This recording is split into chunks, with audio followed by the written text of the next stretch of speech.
is enough, and it's time for a change. It is Sunday, and you're listening to the Sunday Segue Wrestling Podcast. Give me a hell yeah! Get some love! Ooh, yeah! With Kinny Killa. Hey yo! We're in the big D tonight, baby! And we are live! Woo! I'm the gal them sugar should. The best there is, the best there was, and the best there ever will be! Cause that's the bottom line! The Stone Cold Simpson! Oh, son of a bitch. The glass just got shattered in your ass. The glass got shattered in your ass.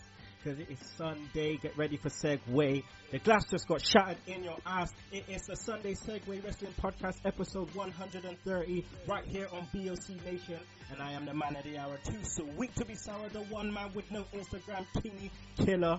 Now we have a great show for you today. Is our Night of Champions prediction show. And obviously I have some guests with me today, so I would like to welcome the return of Butcher 69, Mr. David Gillam. Good morning. Good morning. Pleasure to come back. It's a pleasure. It's a pleasure to have you, my friend. Also, today we have a debut on the show. I'd like to welcome Mr. Tom Brady. Hello. Hello from the Wrestle Review. It's a pleasure to be invited, and hopefully I don't screw anything up, so that'll be alright. Mate, you'll be fine. Don't worry, you'll get your chance at the end of the show to plug Wrestle Review. Don't you worry about that. But how's your weekend been so far, my friend? Pretty good. Pretty relaxing weekend. After last weekend was a bit crazy, and this weekend I've had a nice relax. Had a little play a few games, watch some wrestling. It's been good.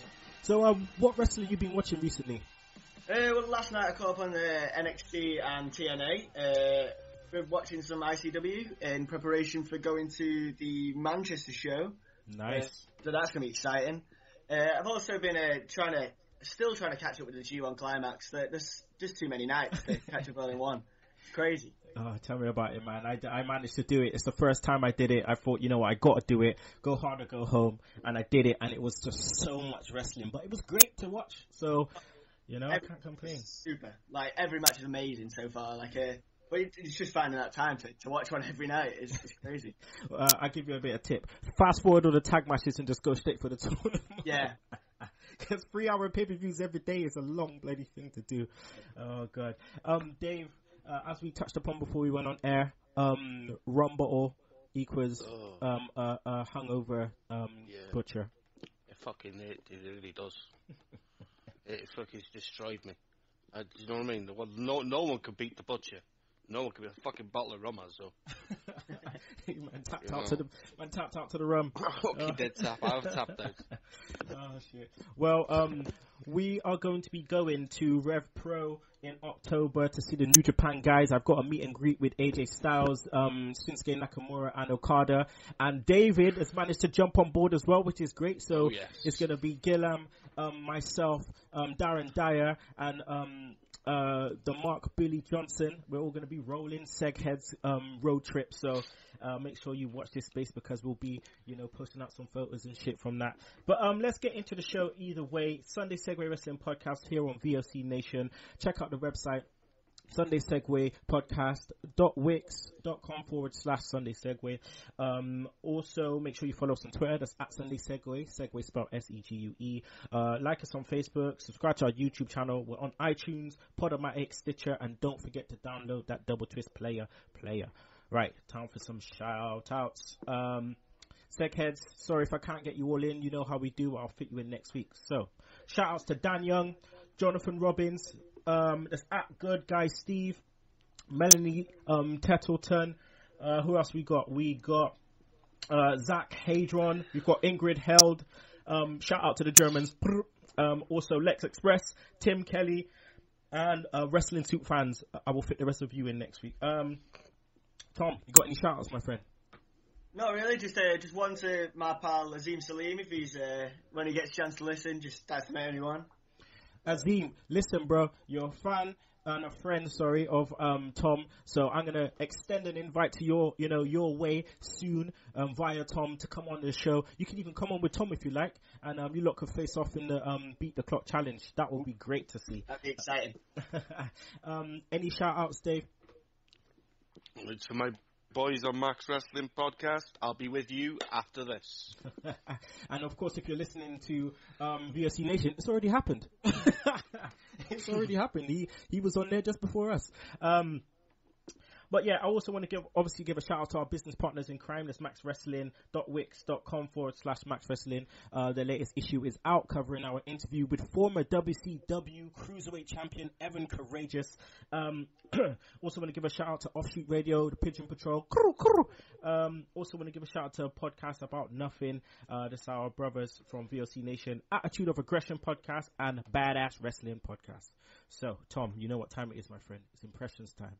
So, can you please give the Segheads your best Macho Man impression, please? Well, my best, maybe the worst that the show has ever seen, but I'll roll with it. So, now you listen here, Kinny Killa and David Gillam. I am the cream of the crop that's always rising to the top, and my favorite wrestler is the one, the only, the rated R superstar, Edge. That's all I got for you, man. Hey, that was not bad, man. That was not bad. And you put in your all-time favorite wrestler as well, which I like. So I will give you a 7 for that one, my friend. Oh, thank you. I'll give you a 7. I'll give you a 7. Can you let us know your favorite current wrestler also today? Ooh, favorite current. I'm a big fan of Grado. Mm-hmm. Grado is he kills it every week in ICW, but if I think of WWE, I mean, it's hard to look past New Day at the minute, isn't it? It's really hard. I'm probably gonna go Cesaro. Hey, that's what Cesaro. I like that choice. Okay, so after that, we're gonna go straight into Raw, people. Straight into Raw. Right. So back to normal. The ratings kind of went down, so they decided to do the same thing, Gillam, and kind of bring out the authority, starting off Raw as always. Same old authority, doing nothing but the same old shit. What was your thoughts to that beginning? Exactly. I don't know. To be honest, it's one of these. It's stretched out promos. I mean, come on. What are you trying to do? What slot are you trying to fill? I don't understand why we need to be cutting 25-minute fucking promos on, quite honestly, shit that I don't care much for. People don't care much for. I'd say a large portion of WWE fans don't care for it, to be honest with you, and I've had enough. And it pains me to say it, but I think people are already looking forward to Seth Rollins losing titles. Well, this is the thing. It's like everyone has an alternative at the moment, and it's great because obviously WWE is being kind of shoddy at the moment, so it just allows people to watch other things. I mean, come on, we have the love for the E. We always will do just because we grew up with it, but it doesn't stop us from entering the realm of other, wrestling promotions. Also with that, the thing that annoyed me the most, Tom, was Sting. They're building up Sting. It's his first match on Raw, but it hasn't got. It's got a fuck. You tell us that night. Why not promote that shit? I don't understand. Like, you're meant to be trying to get in viewers and stuff. Why don't promote that from the get go? Better off, instead of doing a 25-minute promo, why don't you have off the bat Rollins being pissed that the statue got fucked? Just start off the show with Sting and Rollins going at it in the back. Definitely. Like, they didn't really even touch that much on the statue, considering they ended Raw with that last time. You would have thought they'd continue with Sting and Rollins, and also, I mean, we can say what we want about the Big Show, but I'm personally think Sting should have faced off against someone younger, and maybe someone like Rusev or someone like that, because we've seen Sting and Big Show before, and that was however many years ago. So it's it seems weird that we would pick Big Show again. We've seen far too much of the Big Show. That's the problem. we can't bloody miss him. Like, it's just, yeah, I know what you mean. I like that comment because you're right. Give it to the younger people who have idolized this guy, you know, growing up. Just give them the shot. I mean, again, no doubt in my mind that Rollins deserves a shot against Sting because, you know, we idolize him and stuff. But it's just a bit weird at Raw at the moment. And then we get, Dave, we get New Day coming out to face off against Pantheon players. And then we get Triple H and Steph shucking and jiving with the New Day. Triple H doing his best Vince impression. I thought he was dancing like Vince. He looked so stiff.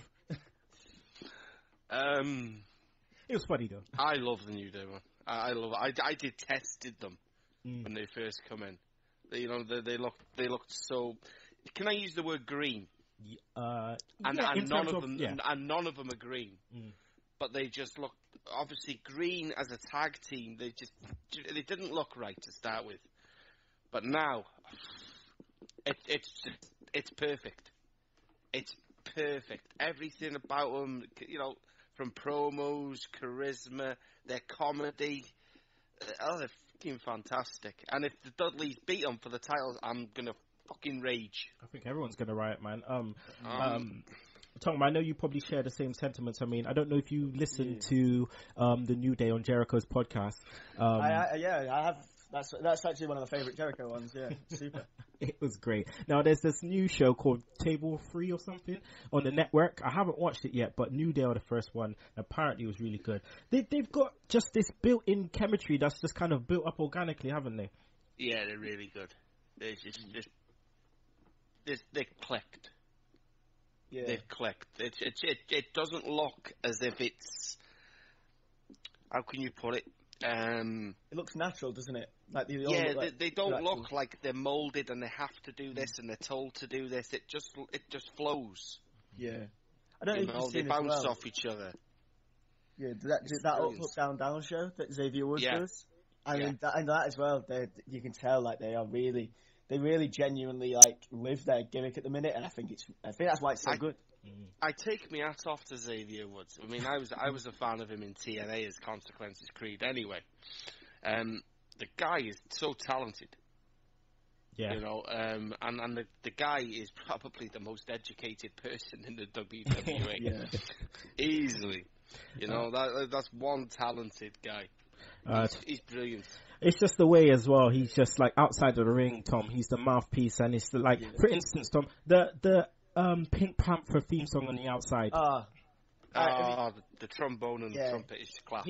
He cannot play that trombone at all, but it's marvelous. It's amazing that he just his timing with it is brilliant. And I also love this week Titus at a leg drop. And just he just screams, "Worst leg drop ever!"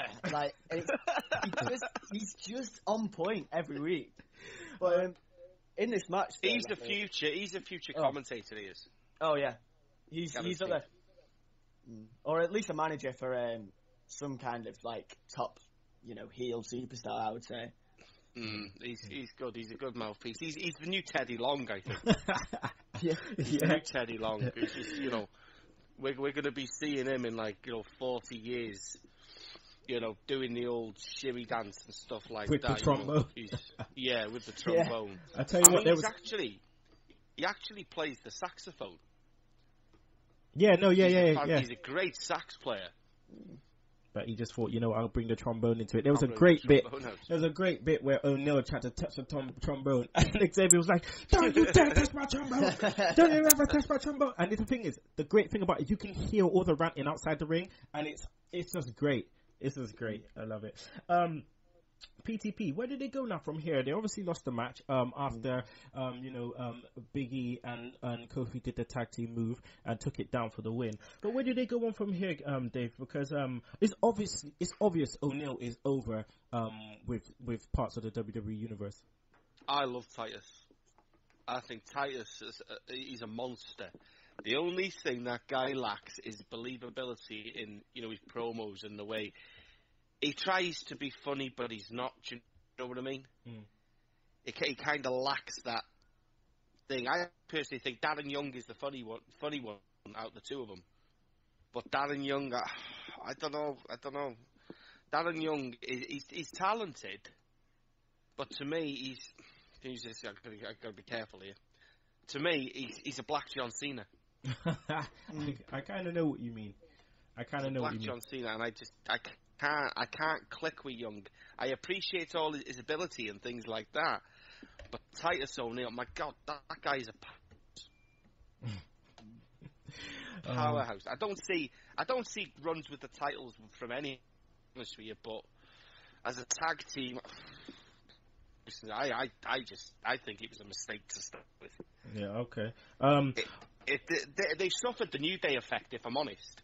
You know, when New Day first came in and they were over his faces, and then they went downhill. I think that's happened with primetime players. I think the only way they can, keep it going is by turning heel.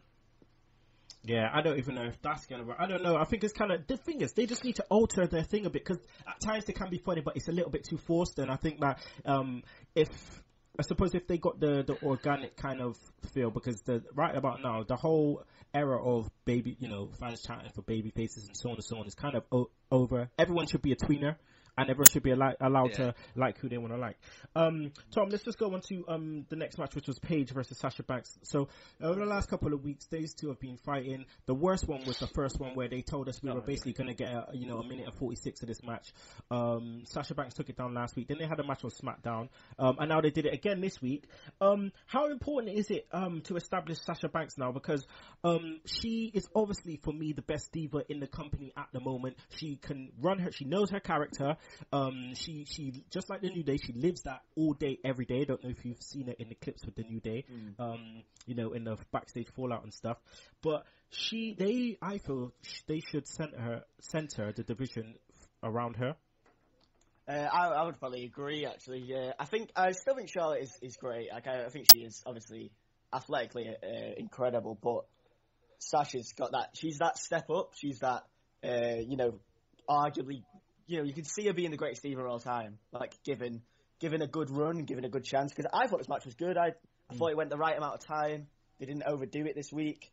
But I thought, it was really good. And fair play to Paige, that rolling senton off the mat onto the floor, like, oh my God. Yeah. That looks horrible. But I thought it was a perfect sort of length match, and just what they need on Raw, really. Don't over expose the divas. Like, give them just enough time to impress.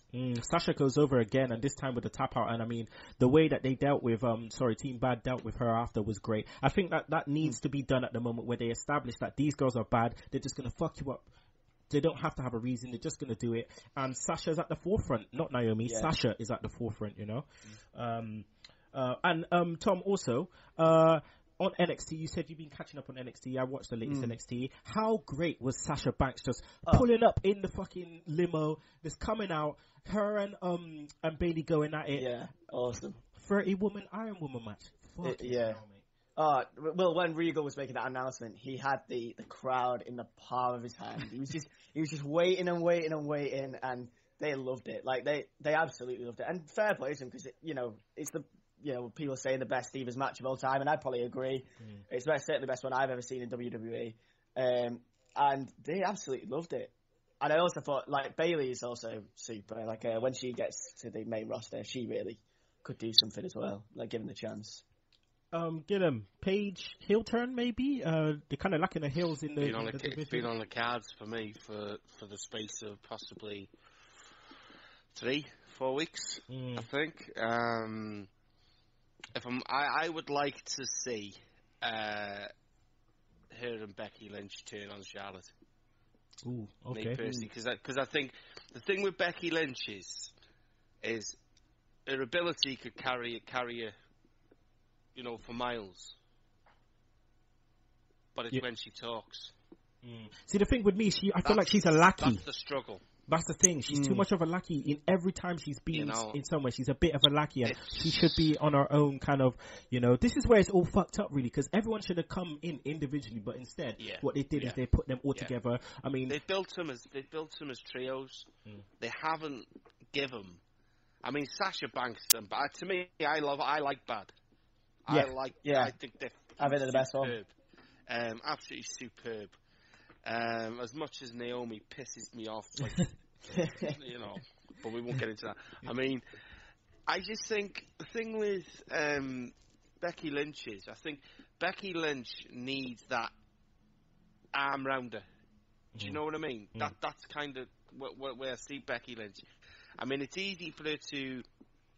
It was easy for her in NXT because her ability carried her through. She didn't have to do a lot of talking. But now she's on Raw, she's going to have to cut a fair few promos. And for me, it's just... She's it's already clear to see that she's the last one in line with as far as that group go. I mean, for me, even Paige has gone backwards. Charlotte now, for me, seems to be the front runner. Now, I personally think that's because just who her daddy is. I think you've also got to give her some credit with the yeah. Like I say, I'm not knocking Charlotte at all, not in any way. Yeah. But the storyline's there, isn't it? You know, as far as characters go, Sasha Banks is the bollocks.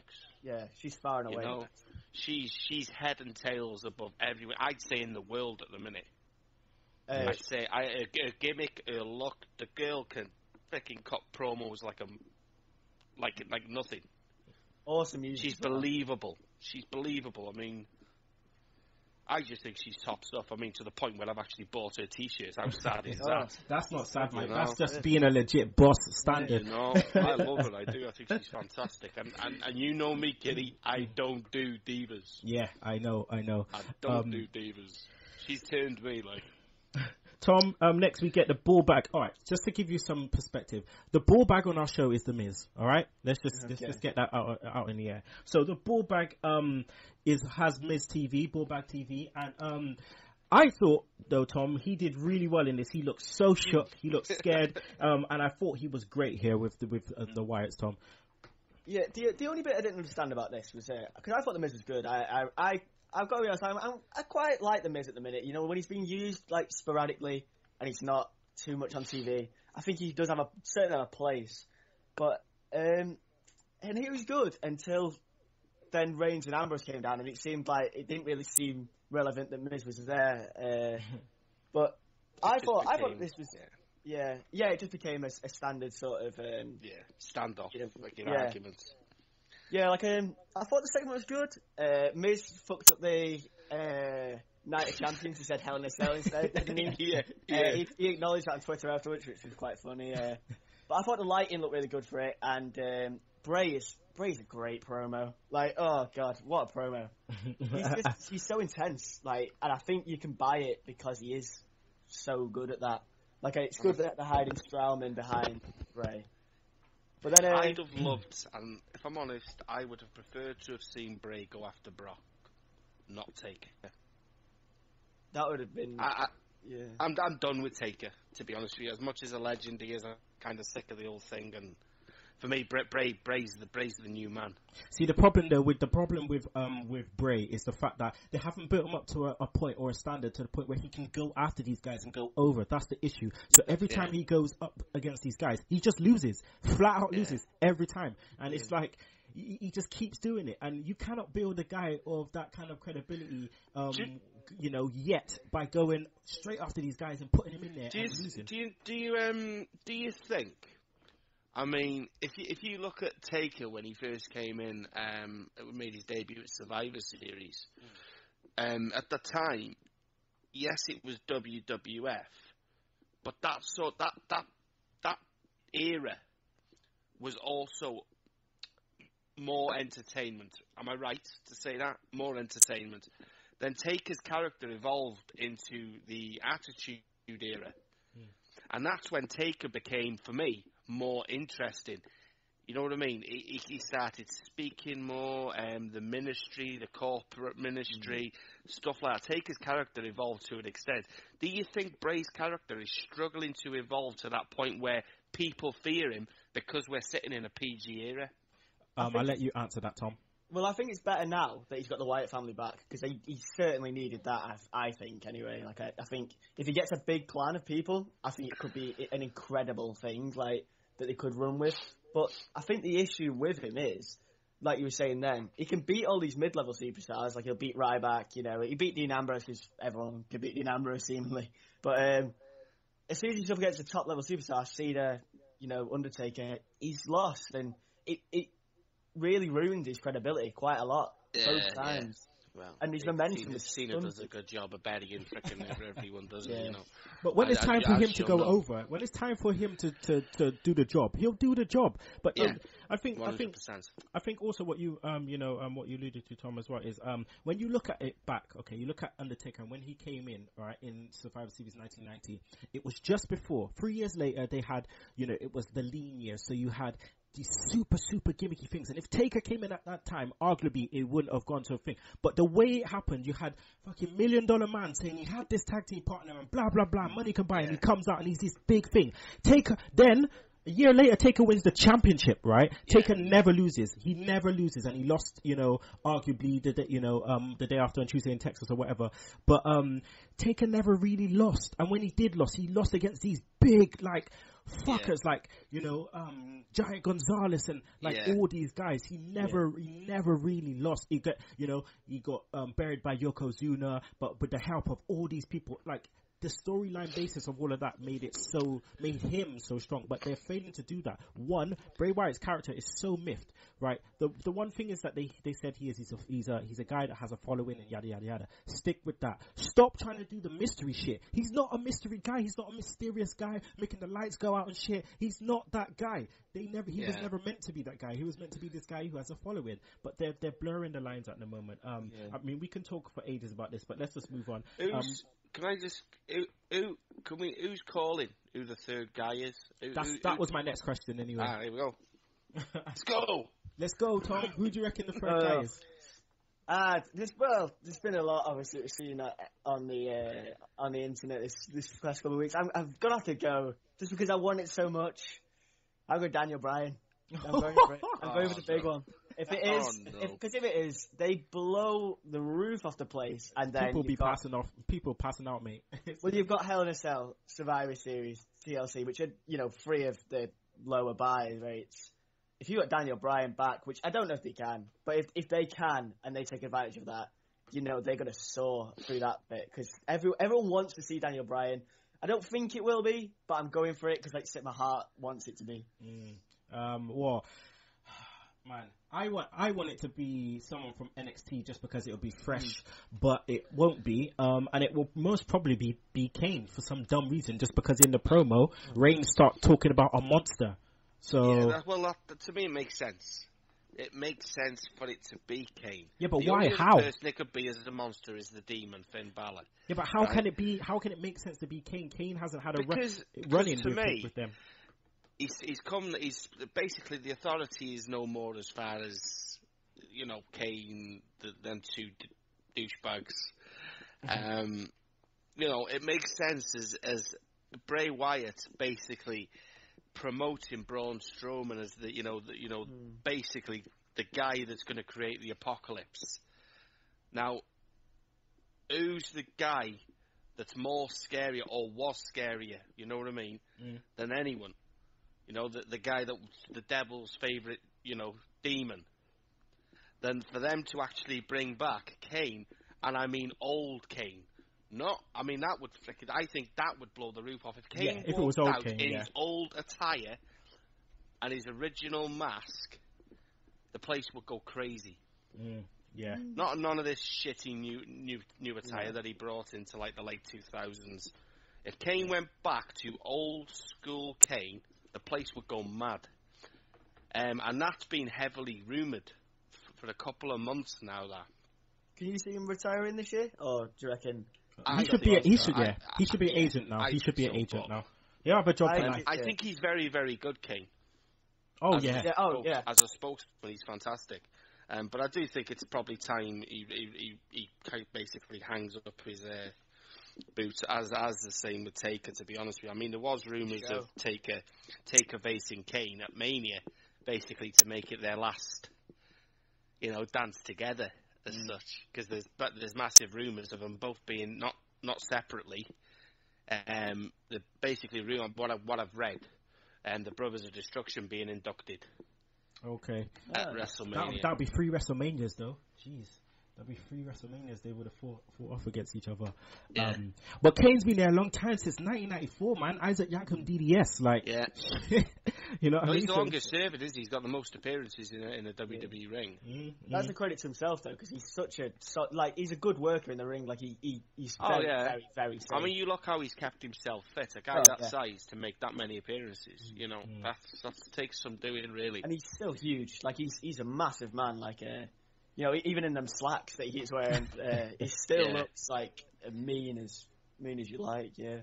What did you just with the Roman Reigns promo? By the way, did you think that was a good promo? Or I'm not high on Reigns, to be honest with you. I thought that was all right this week. I thought it was all right this week. I think he's getting better. I think he is getting better. I think it's just me with Roman Reigns. I kind of I just don't believe him. I just don't believe him. That's not you, bro. You know what I mean? I think it'd make sense if Roman just turned heel and just snap Ambrose's head back.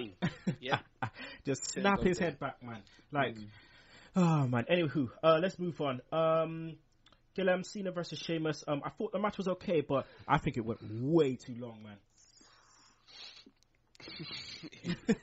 That's an understatement, isn't it? He knows why I'm chuckling. Yeah. They always seem to do this. Ask Gillam the question about John Cena. Oh, here we go. Oh man. Yeah. You know me, man. I don't buy Cena, and to be honest with you, I don't buy Sheamus at all. Oh. I'm kind of sick of the old Sheamus Money in the Bank thing. I'm just sick of him. I don't get it. I don't get him. I'm sick of his shitty promos, and I'm sick of his bloody beating his chest. You know, he was a monster when he first came in. That I believed. When he first came from NXT and made his debut on Raw, he was a bad man. Now it just feels forced. It felt like we were harking back to like 2010 with this man. You know, and you can tell he's Triple H's best friend now because of his freaking entrance. He's even got Triple H's lights. You know what I mean? He's actually, you can have my spotlight now. Shine the spotlights on him, make him look freaking bad. If he walks out with a bottle of freaking pop, I'm going to see me ass spilled all over him. Because that's what it feels like to me at the minute.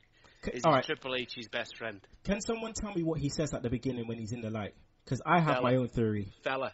He says something like Broga fella or something, isn't something it? like Follow Bala or something. I think it's an Irish. It's like battering ram or something. Gaelic. Yeah, Gaelic. Yeah. Okay, I thought Gaelic like batter or clear the way, maybe something like that. I think it's something like that. Yeah. I thought you were saying Broga fella. How do we better? Brogue. Fella. Broker fella, yeah. I like that. Oh man.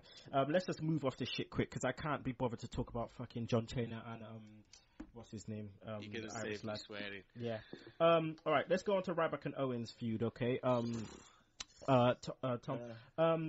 Ryback and Owens. I mean, obviously Owens gets a shot now at the title. I think Owens could make the IC title his own.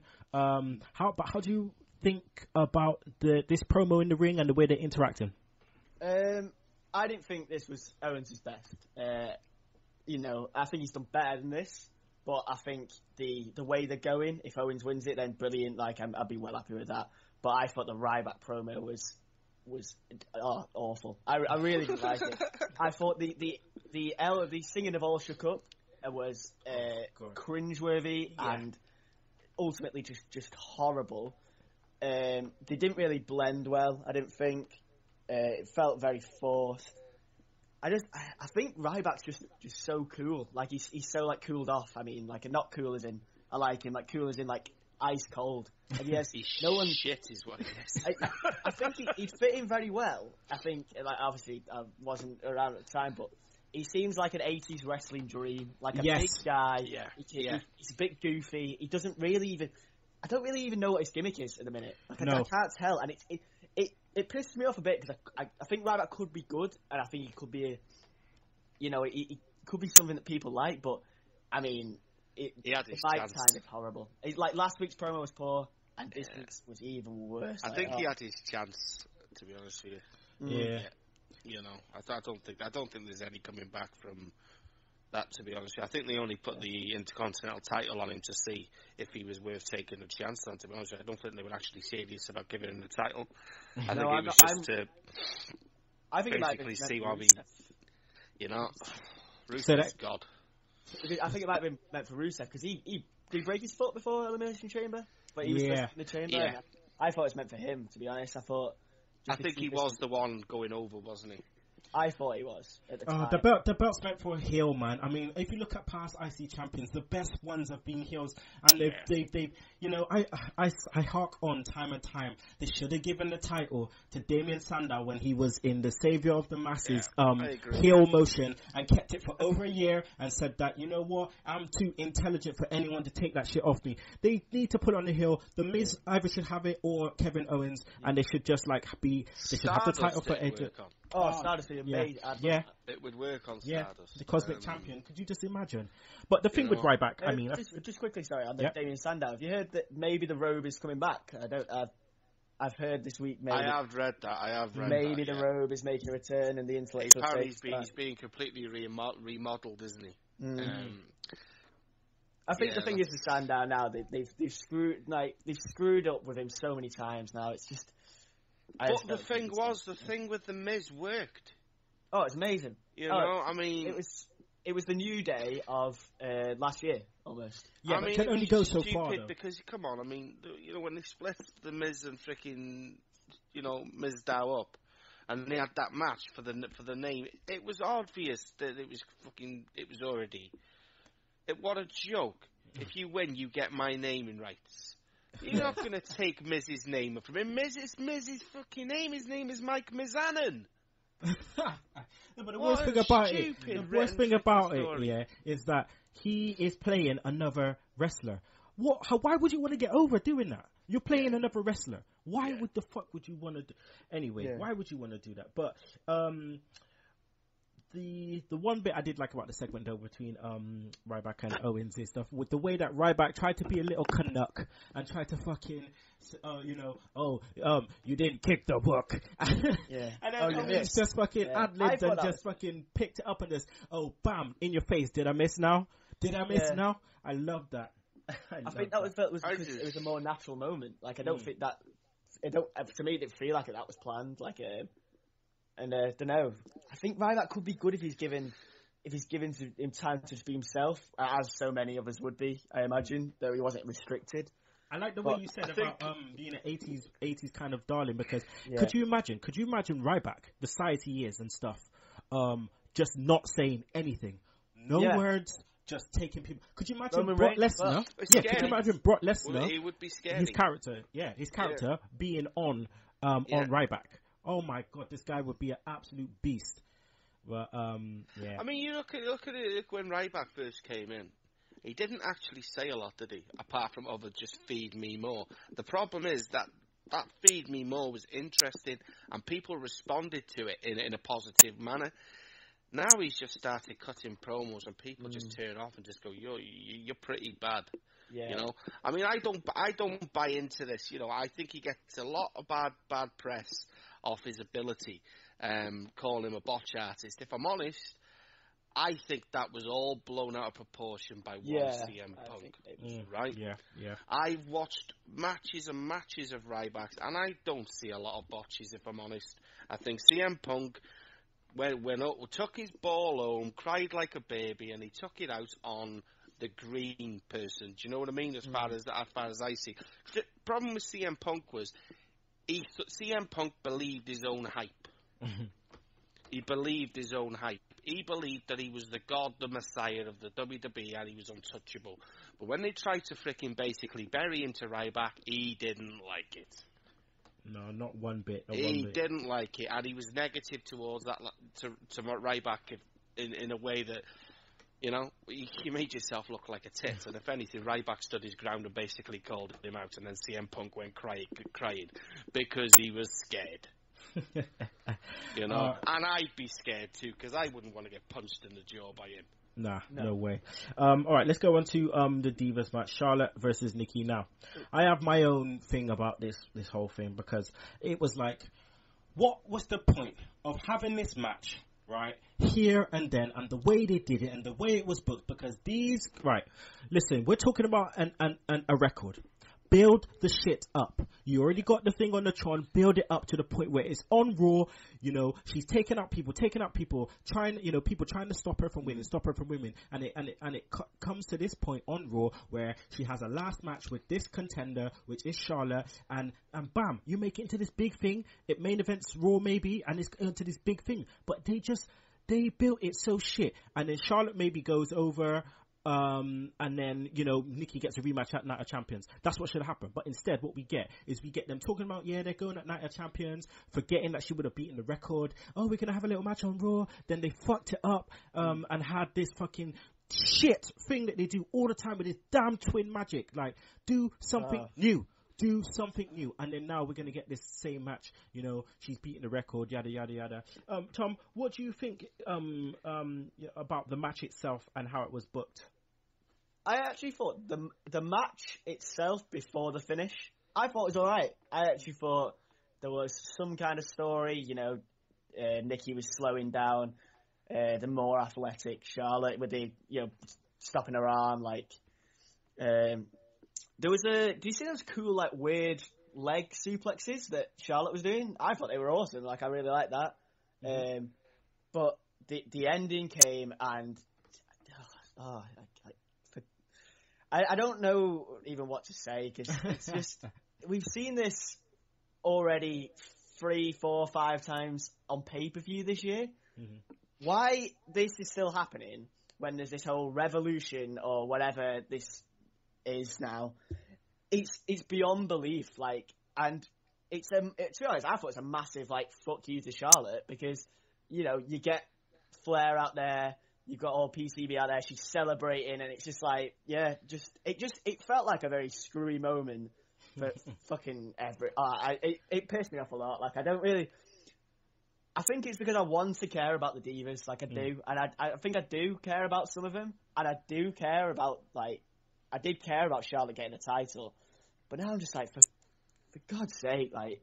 And I'll tell you why it's like that, because we did care about them. We do care about them, but then they decide to tell us, oh, we're going to have a revolution. You don't need to tell us that shit. Just make it happen organically. The buzzword, like, Stephanie McMahon, like, bullshit around the whole thing, it's just souring it massively. Like, because no one's getting over, though. That's the main issue. Only Sasha's getting over only because the fans like her. There's no other reason. There's no reason she really should be getting over. But no one's getting any momentum. No one has a real standout character apart from Sasha. It's really just drab and boring. It is boring, I think. I'm now. fed up with the Revolution. Yeah, and then I have been for a few weeks. Yeah, and then there's this whole Cena thing about It's his greatest achievement in WWE, keeping the title on Nikki for this long. Do you think it's quite funny, because I think all WWE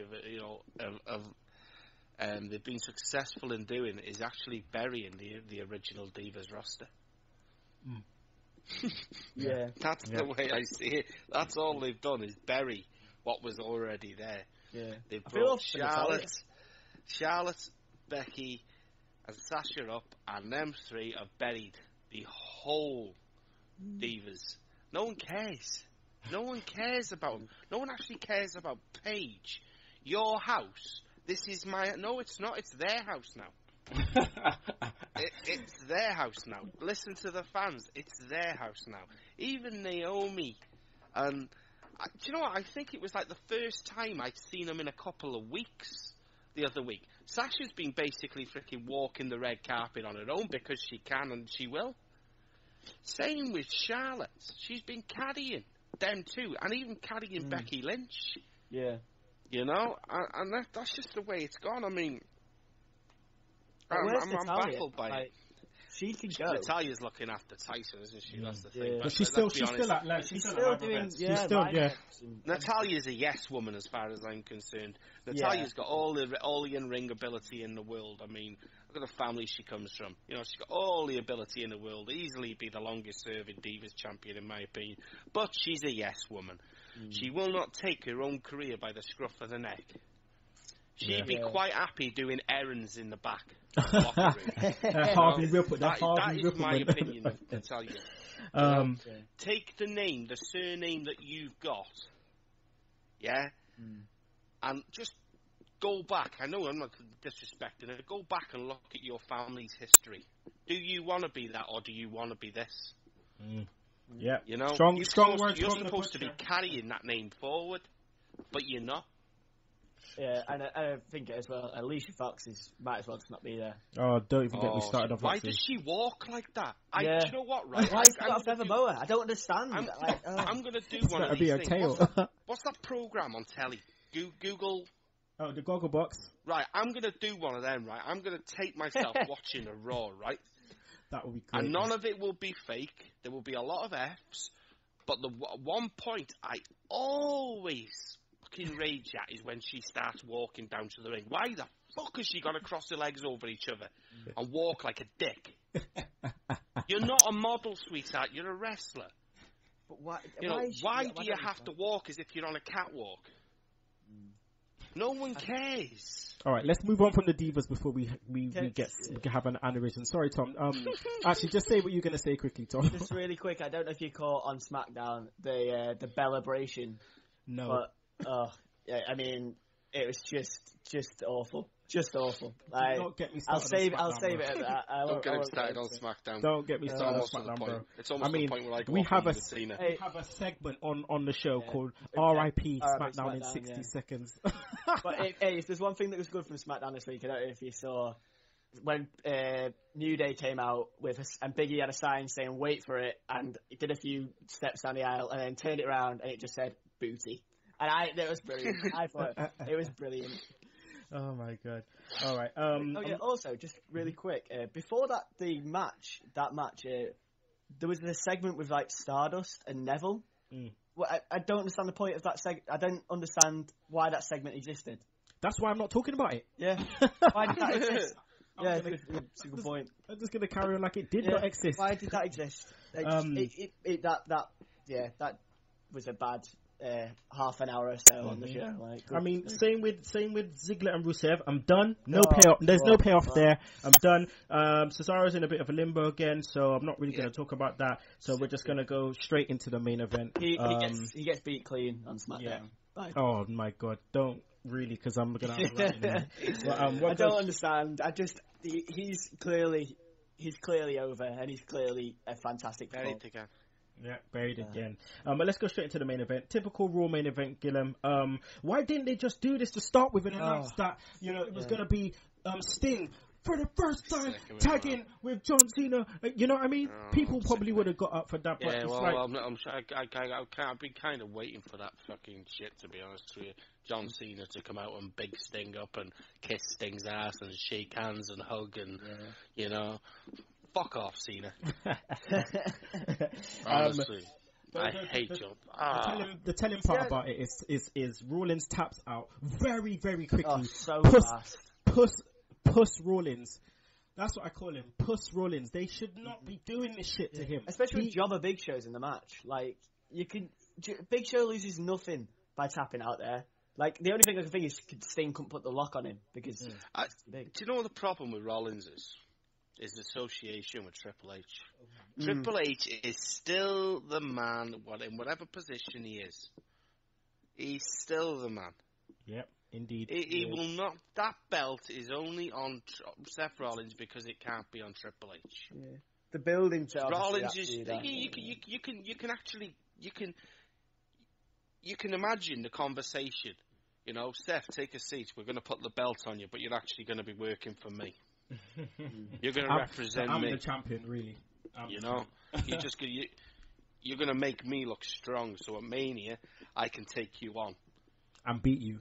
Yeah, that's exactly how it goes. I'm sick of watching it now. To be honest, Seth Rollins is easily the freaking most talented guy. I used to say, how can you replace Daniel Bryan? Daniel Bryan's been replaced as far as I'm concerned. I no longer care about Daniel Bryan. I really don't care about it anymore. The old Daniel Bryan thing for me is just completely dried off, and he's been replaced. Rollins is the man.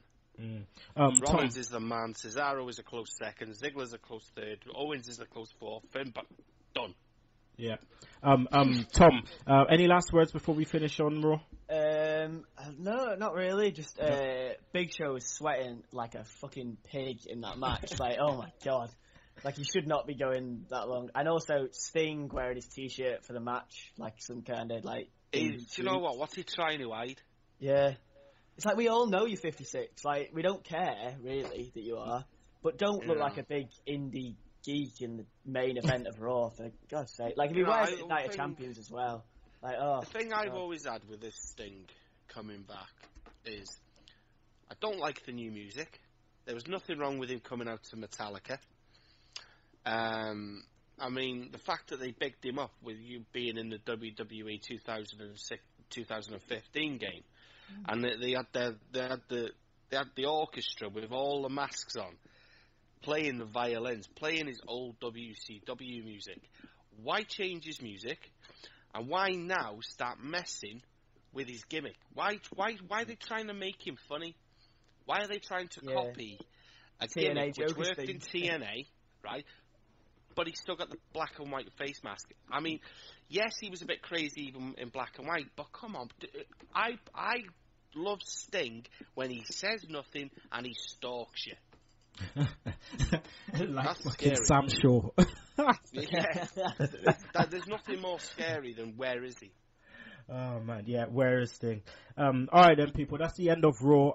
So Gillam, please give me your Raw rating out of 10, please. That's a fucking 5 for me. 5. Tom? I think I think a 5. Yeah. 5. Alright, let's go to the Raw feedback. We got one. It's the Cookie Cutter podcast himself, Michael Cook. He says, nice surprise having a Sting match on Raw, but shouldn't they have promoted this a week or two ago? Nikki Bella being booked to break AJ's record. That was booked by WWE. Doesn't bother me. Okay, thanks, Cookie. Alright, we're going to go to a break now so you can hear from our sponsors. And then we'll be back with Shook Stunners, Segue Time Machine, Night of Champions predictions. Tom runs the 10 count and track of the week, so don't you miss it. Live from the In the Room studios located in the Net Carrier Enclave, this is the VOC Nation Radio Network. Hey everyone, it is your favorite knockout, Mickey James, and you're listening to the VOC Nation. Hey there, hi there, ho there. Thanks for coming on down. It's Save Wrestling, the podcast, and the business-making town. I am your award-winning hostess with the mostest, Shelly Funtime Martinez, and she is my co-host, Dazzling Danielle. Woo! Hello out there. And together we are the Martinez Girls. You finally did it.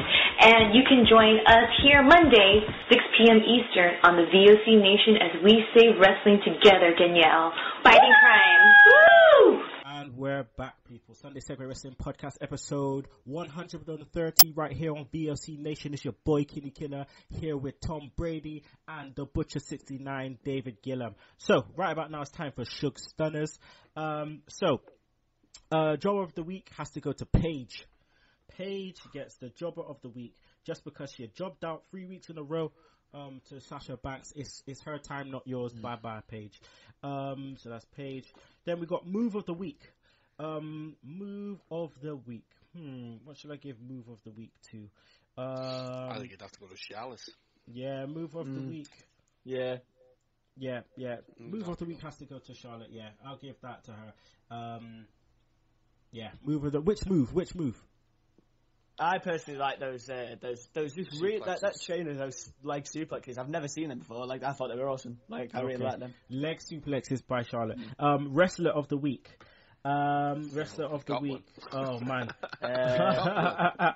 All right. Can we give it to a trio? Yeah. New Day's currently Wrestler of the Week already, so I'll give it to New Day again. Wrestlers of the Week, the New Day, 2 times in a row. There you go. All right, let's go into the Segue Time Machine quickly. Let's look at what happened today, September the 20th in the world of wrestling. So, we had. Oh, who did we have? We had The Rock and Stock Connection winning the tag team titles on Raw. We also had Adam Cole winning the ROH World Title. We also had AJ Styles winning the TNA World Heavyweight title, as well as ODB winning the title. We had 2 pay-per-views. I think we had No Surrender 2009.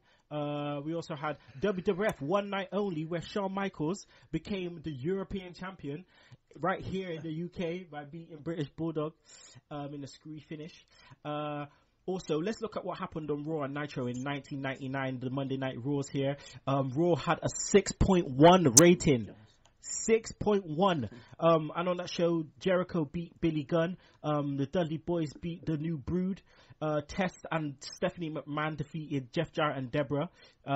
We also had a 3-on-2 handicap dark rules match. That's when the Rock and Sock Connection beat the Ministry for the tag titles. Sean Stasiak defeated Steve Blackman. One is one and only match in the WWE. Hardcore Holly defeated Bossman in a hardcore match, and Shane McMahon and Test defeated Triple H and China via disqualification in a 10-minute match. And then on the other end, on Nitro, got a 3.1 rating. Right, we had UV Juice and Psychosis defeating the Filthy Animals, Kidman and Rey Mysterio. We had Goldberg defeating Brian Knobbs. The WCW World Heavyweight title, we had Sting defeating Chris Benoit. We also had Berlin defeating Scott Armstrong, and I believe Berlin was Bertha Faye.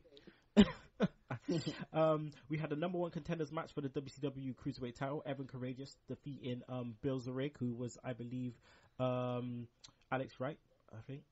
We also have Perry Saturn defeating Eddie Guerrero. What was his thingy? What does he call himself? What, Berlin? Yeah, Alex I Wright. remember the character Berlin, but he used to come out dancing to disco music, didn't he? Yeah, disco Alex Wright, the Dancing Fools. I love them. Yeah. We had also the WCW Cruiserweight title, Lenny Lane defeating Shaggy 2 Dope. I don't know who the fuck that is. Booker T defeating Positively Canyon, and Ric Flair in the main event defeating Paige by disqualification. So there we have it, Segue Time Machine. So let's go into Night of Champions predictions. I'm just going to roll through the card. Guys, give me your predictions and who's taking it down. What's it called? The kickoff match, Neville and Kalisto and Sin Cara Lucha Dragons defeating the Cosmic facing the Cosmic Wasteland of the Ascension and Stardust. Who takes that down, Gillam? It's gotta be Stardust. Stardust for you? Yeah, I agree. Stardust for you. Okay. Now, main show, we have Ziggler versus Rusev. Who takes that down, Tom? Rusev. Who takes that down, Gillam? I'd like Rusev, to be honest with you, but I think I'm going to have to go with Ziggler. Okay. Yeah. Alright, then we get the it makes more sense because I see Summer Rae slowly is going to split from Rusev again, and it's going to end up Rusev and Lana again, I think. Yeah, you should have never split them. Then we go the title match, Nikki Bella versus Charlotte. Tom, who takes that down? Charlotte, it's going to be. Yeah, okay. With all the slips as well, she gets counted out or disqualified, she loses the title. Gillam, who's your choice? I'm going to have to go with Nikki. Ooh, Nikki, as they like to call her on Max Wrestling. Page turn. I'm going with the page turn every week. Okay. Shout out to Until Dazzy it happens. Sticky Nikki. Also, Ryback versus Kevin Owens for the IC title. Gillam, who takes that down? Ryback. Okay. Tom? Owens. Ambrose, Reigns, and Secret Partner versus the White Family. Who wins that, Tom? I'm going to go Secret Partner and Roman and Ambrose. Okay, Gillam. I'm going to go no contest. No contest. I like that. Shout. I like that. We have the New Day versus the Dudleys for the tag straps. Who takes that down, Tom? I love them both, but I'm going to have to go New Day. Please be New Day.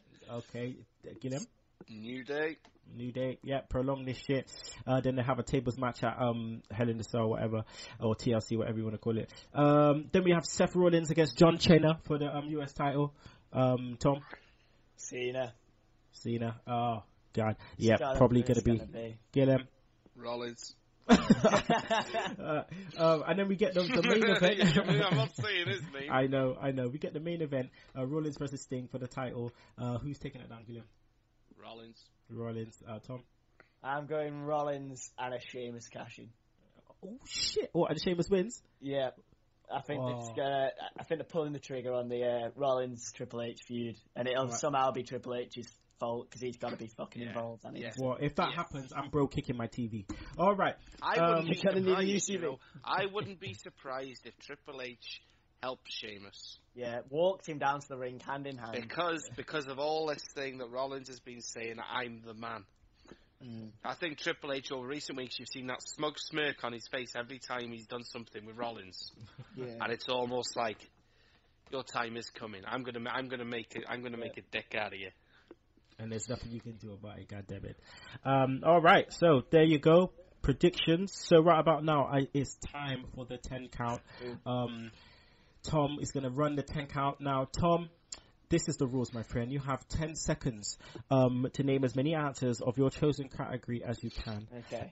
So, name which category you would like, A, B, or C, please. Oh, I'll go for B. B, okay. B. Your category is TNA World Champs. So, please, can you give me as many TNA World Champs in 10 seconds in 3, 2, 1, go. EC3, Angle, Lashley, Styles, Abyss, Daniels, Samoa Joe. Oh, no. Yep. Samoa Joe. Yep. Done. Stop. Oh, that was harder than I thought it was going to be. You got 6, my friend. That's good. The top score so far is 8. You got 6. I'll take that. I will take that. That's good. So Tom got 6. All right.